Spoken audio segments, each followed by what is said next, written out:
Toute cette semaine, c'est le chef Julien Claude qui nous reçoit au Collet, au col de la Chlourte. On va réaliser la première recette de cette semaine, donc il est parti sur une rillette de truite.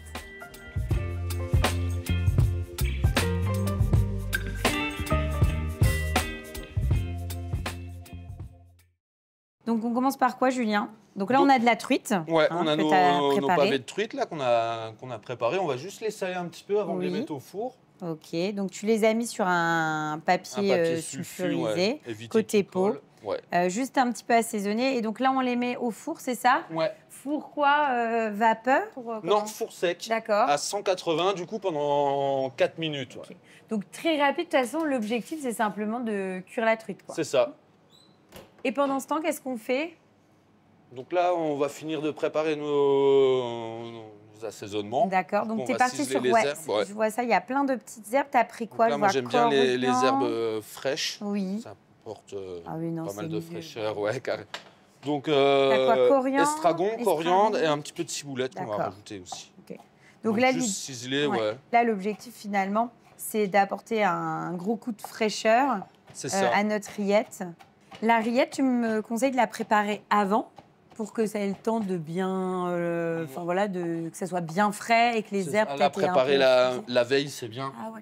Comme ça, qu'elle soit bien rafraîchie, parce que la crème montée, quand elle est juste prête, c'est un petit peu liquide, et que les goûts ils soient bien prononcés, bien infusés. Donc ça, c'est bon. Et donc la ciboulette. Un petit peu de ciboulette aussi.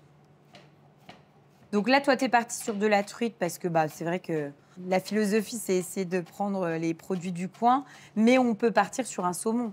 Exactement, le résultat sera le même. Exactement. Ça, là, on part sur la truite, parce qu'on a de la chance d'avoir des élevages de beaux poissons pas loin, donc on en profite. Oui, d'ailleurs, c'est un produit du coin, là? C'est du Henbar en Alsace. D'accord, oui, donc à une cinquantaine de kilomètres d'ici. Hop. Voilà. Donc ça, c'est bon, nos herbes sont prêtes. Comme ça, nos herbes sont prêtes. Donc là, c'est bon, on a notre poisson qui est cuit et refroidi. Et donc là, on va préparer notre rillette. Ouais, donc là, on va simplement... récupérer la chair. La chair, ouais. Ça s'enlève tout seul, comme ça, c'est pour ça qu'on ne s'embête pas avant. Hop. Donc là, on va l'émietter un petit peu. À la fourchette.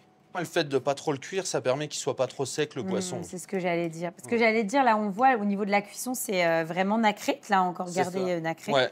Et l'objectif, tu fais ça, c'est parce que pour pas qu'il soit trop sec, en fait. C'est ça. Donc ça, c'est bon. Ensuite. Donc là, on va rajouter un petit peu de crème montée.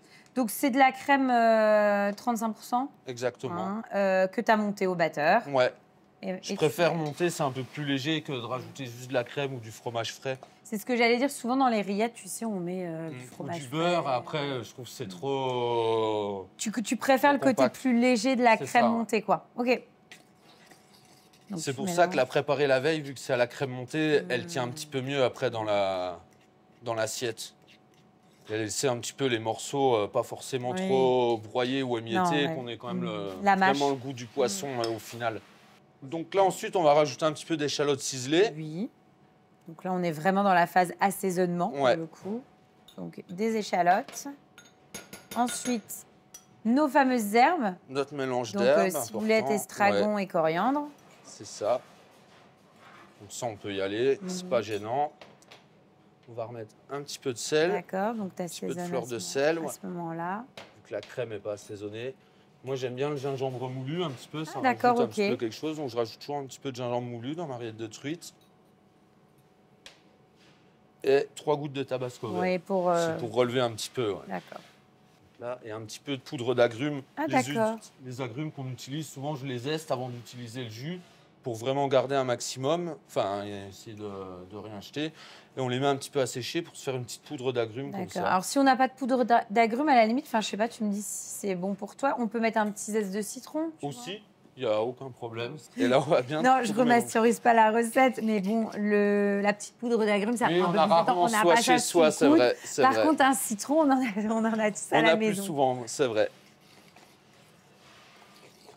Et là, on va être pas mal pour le dress. Donc, ce qu'on fait, c'est que, alors, vous, à la maison, faites-le, on le remet au frais. Nous, on va goûter tout de suite. On va pas patienter. Bon, ça tient quand même, même si on le mange tout de suite. On peut le faire la veille, surtout vu qu'il n'y a pas de beurre, ça va pas être non plus. Des fois, c'est vrai que ça va pas être dur ça forcément. Que je la fais pas au beurre. Eh ben, ça marche. Donc là, on part pour le dressage. C'est ça. Bah là, vu que c'est prévu en amuse-bouche, on va faire juste une petite quenelle. D'accord. Après, on peut en mettre en plus oui, grosse alors quantité, c'est ça. avec un emporte-pièce pour une entrée. Ou alors à la maison, salade, un peu plus convivial, tu le dresses sur dans un petit toast aussi. Ça peut être Mm. sympa sur un petit toast grillé. Donc là, je vais rajouter un petit point, c'est un condiment mangue balsamique. D'accord. Ajouter un petit peu de peps toujours sur. On fait un petit biscuit au persil bourgeon de sapin. D'accord. Et on le mixe pour se faire une petite poudre, du coup, rajouter un petit peu ce côté montagne, forêt qu'on aime bien. Eh ben, super. Bon, on va goûter. Parfait. Bon, on y va, on goûte. Hein. Bon, du coup, je vais prendre un petit peu de mangue. Là, on sent bien en croquant un peu l'échalote aussi, et que ça repepse un petit peu. C'est ça. Ce qui est bien, c'est qu'effectivement, le fait de retrouver la mâche, un peu de l'échalote, etc., c'est très, très bon. Et puis moi, j'aime bien le mariage avec la petite touche de mangue, là. C'est vraiment bien, le petit mix. Là, ça rajoute un petit peps, un petit peu de... Non, c'est vraiment, vraiment bon. Je vous conseille justement d'avoir un petit ajout comme ça, je trouve, mangue balsamique, hein, c'est ça? Ou même un petit chutney, si vous avez un chutney. Je trouve ça très, très intéressant, c'est sympa. Ça met une petite touche en plus et d'originalité. On fait quoi ensuite? On va faire une deuxième recette. Donc on va faire une recette de saumon fumé et lentilles en ravigote.